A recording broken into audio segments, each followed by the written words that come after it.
দেখেন, একটা ভাষা সমৃদ্ধ হয় নানান ভাষা থেকে। সেখানে শব্দ আসে। আমরা ইংরাজি ভাষার কথা জানি, সেখানে অনেক শব্দ, বিদেশি শব্দ আছে। বাংলা ভাষা অনেক বিদেশি শব্দ আছে না? আমরা তো ছোটবেলা দেখেছি চেয়ার টেবিল। এখন চেয়ারে বাংলা কেদারা করতে গেলে তো তখন মুশকিল হয়ে যায়। কেদারা বললে তো বাংলাদেশের কোনো মানুষ এটা বুঝতে পারবে না। আর যে ইনকলাব যে স্লোগানটা, তো নতুন স্লোগান না। এই স্লোগান তো ভারতবর্ষে শত বছর আগে এই স্লোগান উঠেছিল, তাই না? তখন ইনকলাব বলা হতো, ব্রিটিশ রাজ থেকে মুক্তি পাওয়ার জন্য এই স্লোগানটা দিয়েছে। এবং বাংলাদেশ যে ভারতের কমিউনিস্ট পার্টি এই স্লোগানটাকে কয়েন করে, এবং তারা অনেক এই স্লোগানটা দিয়েছে।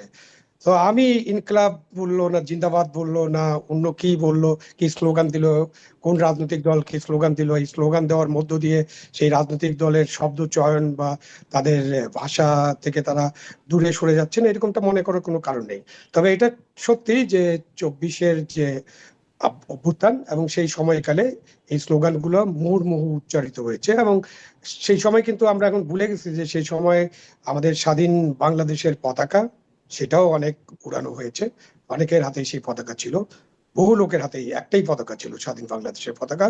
এবং সেখানে আমাদের যে স্বাধীন বাংলাদেশ করার জন্য যে গান, গণসংগীত এবং আমাদের যে মুক্তিযুদ্ধের গান, সেগুলো কিন্তু অনেকবার বাজানো হয়েছে।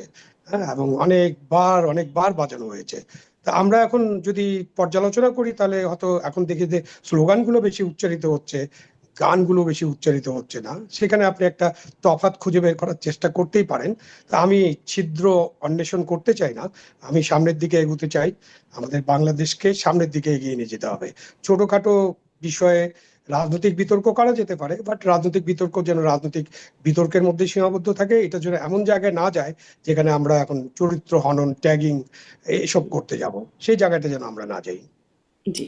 আম, রাজনৈতিক বিতর্ক কিছু কিছু জায়গায় নতুন করে আবার উঠছে, এগুলো হয়তো পুরাতন বিতর্ক। এটি একটির কথা আপনাদের মন্তব্য শুনলাম। আর একটি হচ্ছে ব্যারিস্টার সাহেব, আপনার কাছ থেকে আসে যে জামায়াতের আমির প্রথমবারের মতো শহীদ বেদিতে ফুল দিলেন, শ্রদ্ধা জানালেন, এবং তখন তিনি সাংবাদিকদের প্রশ্নের মুখোমুখি হয়েছিলেন যে জামাত এতদিন ধরে বলেছে যে এটি অন ইসলামিক বা এটা একটা বিদাত, সেখান থেকে এখন জামাতের আমির যাচ্ছেন এখানে ফুল দিতে। এই বিষয়টি কেন, তিনি একরকম ব্যাখ্যা তারপরে দিয়েছেন যেটি রাষ্ট্রীয় আচার পালন করতেই তারই যাওয়া বা পুষ্পস্তবক দেয়া।